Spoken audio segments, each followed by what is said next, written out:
The United States today sits upon a precipice, and the dream of the Founding Fathers of a new age of reason for all humankind may soon be washed away by the sands of time as just another failed effort to bring humanity into alignment with the force of natural law. Time and again, humanity has been brought closer to this dream of an age of moral reason and cooperation that would define the terms of international law, political economy, the arts, and even science policy. The topic was treated at length in Plato's Republic, Laws and Gorgias, just as it was treated by the great Platonist of the Roman Republic, Cicero, in his Commonwealth and Laws. It was treated thoroughly by the Platonic Christian St. Augustine of Hippo in his City of God and Free Choice of the Will. And it was treated by Augustine's followers Alcuin, advisor to Charlemagne, Dante Alighieri, Nicholas of Cusa, and countless great Renaissance scholars and statesmen. The idea of a society founded upon the cultivation of the love of higher pleasures of the spirit rather than the feeding of the lower pleasures of the fleshly passions is thus a long-standing one, which has never been properly resolved and which has been sabotaged relentlessly by historic forces seeking to keep humanity enslaved to beliefs in sense perceptions, as serfs chained to a cave wall, believing that those shadows cast before their eyes were all the reality that exists. Without an appreciation for this dynamic interplay between sets of paradigms as a driving force in global grand strategy,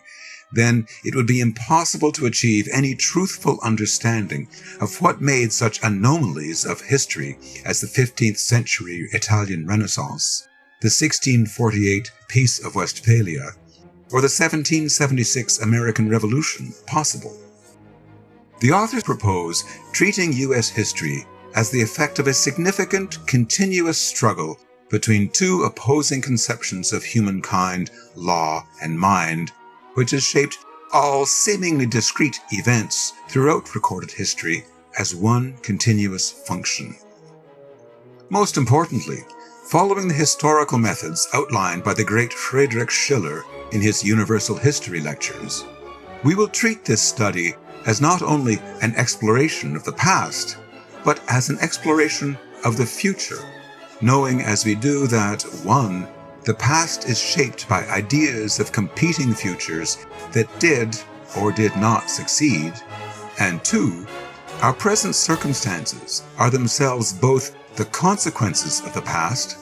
and also the material which future historians will study when trying to make sense of how we either failed to break from our tragic trajectories or succeeded in avoiding a dark age. We will explore the origins of the USA as the world's first sovereign republic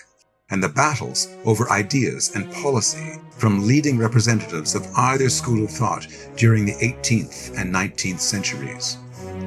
On the one hand, we will explore the mind and strategies of paragons of the great Renaissance traditions like Benjamin Franklin and his international network of collaborators that made the events of 1776-1783 possible.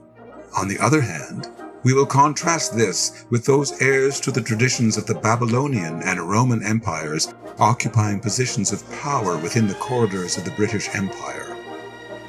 With these two opposing forces established, we will be better able to see a context in which representatives influenced by either school of thought played a role for good or ill,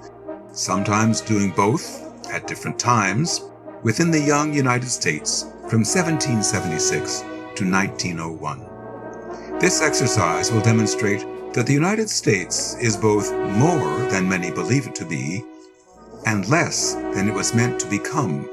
remaining an unfinished symphony of sorts, whose victory of 1783 was never truly consolidated, despite remaining whole throughout a civil war.